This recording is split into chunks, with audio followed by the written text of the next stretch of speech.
Welcome back to Speak Van Holding 247, etc. And if you like, subscribe, and share.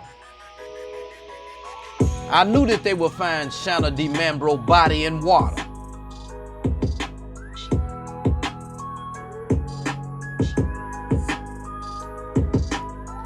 Christopher Antos, I charge you with murder of your wife because upon the information and belief in the evidence, you are the #1 suspect. And here is the evidence. I came back, I had a job down the road that I had an install crew working on installing air conditioner, and then I had another sales call at 12 or 2 o'clock in New Braunfels. So I had some time in between, so I came by here just to check on her and just because I had time to kill. Investigators say they have recovered the body of a missing woman on Friday night. While positive identification is still pending tonight, one small detail led investigators to believe it is 45-year-old Shanna Demanbro from Spring Branch. It's located just outside Canyon Lake. The night team's Camelia Juarez tells us how investigators found the remains.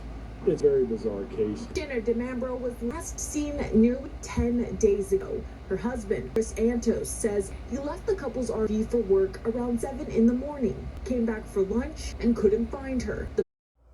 As you can see, he stated he came home for lunch and he discovered his wife was missing. And then he also turned around and states that he had some guys putting in some HVAC work in the area, and he had a little time, so he thought he'll stop by to check on his wife. This man done gave 2 different reasons why he came to the house while he was working.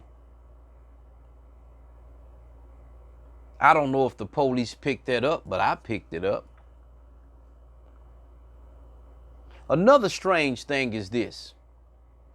He said he saw the laundry basket at home, so he saw the clothes at home. So the car's at home. So why did he take his ass to the laundromat to see if she was there anyway? That makes absolutely no sense. Well, here is my theory. I believe he came home to murder his wife. But let me back up. Christopher Antos also stated that he can't believe she left home in flip-flops and shorts. How do he know that his wife never changed clothes? That's another sign that he murdered his wife. But here's my theory on how he did it.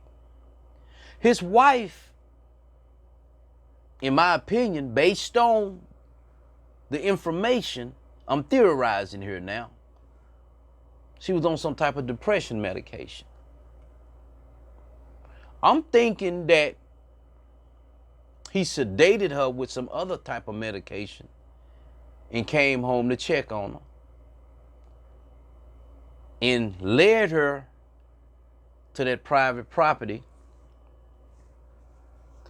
and killed her. I think he did this here by suffocating her, like putting a bag over her head or something, or possibly hitting her in the head, because according to the person that found her, she was like in a crawling position, face down. Now, he began to sweat as he was speaking to the news reporter. He took a bandana and wiped his head. But as he was speaking to the news reporter, he was looking toward the area where he murdered his wife. Like I said, I believe this man murdered his wife because he kept stating things that indicated that he knew too much to be gone to work. He stated that he found it hard to believe that she left in flip-flops, in shorts, and a t-shirt. Well, how did he know that she didn't change those clothes? And then when they found that she's naked, the clothes are missing. She didn't walk back there with somebody she didn't know. He led her back there. He took her back there. That's the only reason why she was found back there.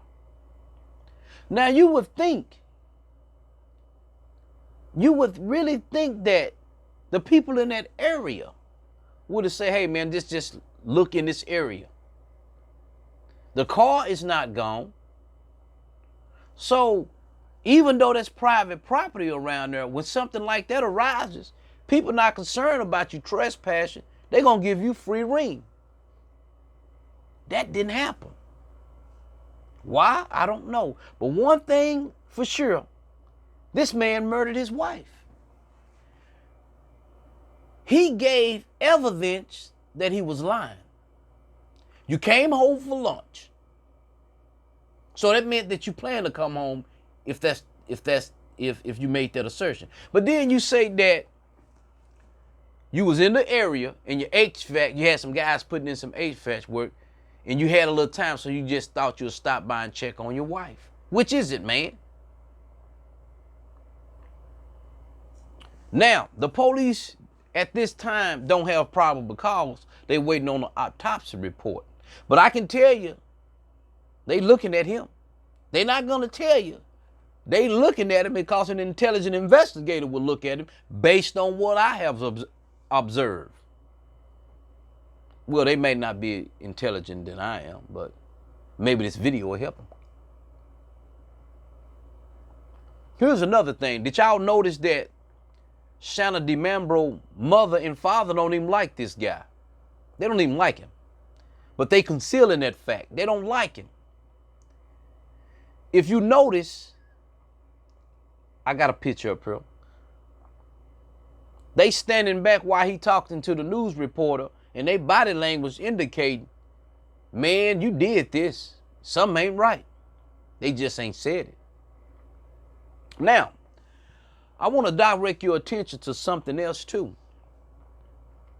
This man made a statement that no loving husband would have and should have made.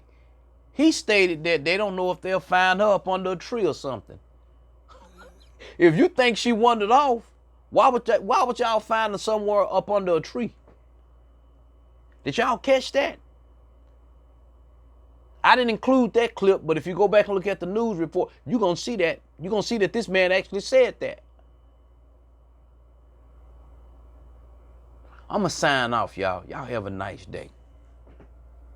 I had a problem putting that picture up. I thought I'd had it up here, so I put it here of the family looking at him with disbelief of his story.